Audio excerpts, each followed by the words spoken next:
अनि क्रिस हस्पिटलबाट कहिले आउनु भयो तपाईँ? हजुर 28 गते डिस्चार्ज गरी पठाइदियो। यहीँ सुति तपाईँ?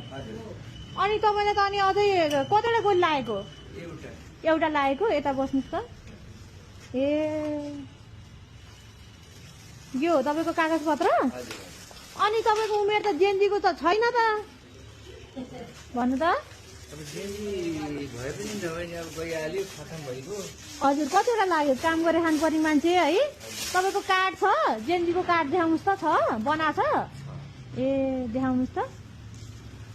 ए यो ए यहाँ रहेछ गृह मन्त्रालयबाट दिया जेनजी आन्दोलनको घाइते परिचय पत्र भनेर रहेछ। तपाईँको नाम के? उमेश राई। उमेश राई। घर कहाँ? मेरो हेटुडा मकानपुर। कुन दिन तपाईँलाई गोली लाग्यो? नछाड्नुहोस् त। मलाई 24 गते। 24 गते लागेको। कहाँ? कोटेश्वर। कोटेश्वरमा। कतिवटा गोली लागेको? एउटा लाग्यो। एउटा लागेको। ए अनि क्रिसमा चाहिँ तपाईँले उपचार गर्नुभएको हो? ए त्यहाँ पनि मैले सामानहरू दिएको थिएँ तपाईँलाई? पैसा चाहिँ दिन? ए पैसा चाहिँ दिनु भएन? हल्ला नगर्नु त तपाईँहरू, हल्ला नगर्नु त। ए होइन ल, त्यो सामान त्यहीँ राख्नु छ है। यो ठिक। हजुर ए ए ल ल ल ल देखाउनु परेन, देखाउनु परेन, देखाउनु परेन। त्यो मासु चाहिँ यहाँको मासुलाई उता गरेर टालेको? हजुर ए सबै काटेर चाहिँ है। सबै इन्सुरेन्स गरेर। अनि यो घाउको यो पनि काटेर रहेछ नि त तपाईँको? यो ए भोलि जानु पर्छ। पैसा लाग्छ टाका खोल्नलाई?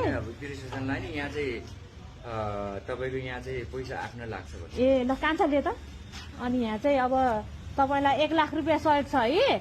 यो 1 लाख सहयोग चाहिँ दिदीले, तपाईँको दिदी नै होला म सायद? दिदी नै होला कि बहिनी होला? होला होला सबैको दिदी। 1 लाख रुपियाँ चाहिँ मैले सहयोग बटुलेर लिएर आएको छु होइन। अनि यो अब यो लिनु होला। अनि यो खातामा राख्नु होला यो पैसा है। धेरै रकम छ, यताउता नदेखाउनु होला फेरि चोरी। कुमारी ब्याङ्कमा खातामा हालिदिइहाल्छु। हजुर यही अगाडि कुमारी ब्याङ्कमा। तपाईँको खाता छ? छैन, बनाउनु पर्छ। ए बनाउने? आज खोलि फेरि 3,70,000 चाहिँ सहयोग आएको थियो। त्यसमा चाहिँ 1,50,000 चाहिँ बाँकी छ। त्यसमा तिमीलाई 1 लाख दिन्छु है। किनभने तिमीले 7वटा गोली खाइछौ। अब अपरेसन हिजो बाँकी कहिले भयो? हिजो बेलुका। ए अनि अहिले होसमा आइसक्यो मान्छे? ए तगडा रहेछ मान्छे त। गोली नि पचाउनु सक्ने भएछ कान्छ तिमीले त। ल ल यो चाहिँ 1 लाख रुपियाँ सहयोग छ है। अनि हाम्रो साधन भाइले चाहिँ धन्यवाद भनिदेऊ न एकपल्ट। तिम्रो त दाई होला। साधन दाईलाई चाहिँ धन्यवाद है। मोहनको तर्फबाट, मोहन श्रेष्ठ भने। ए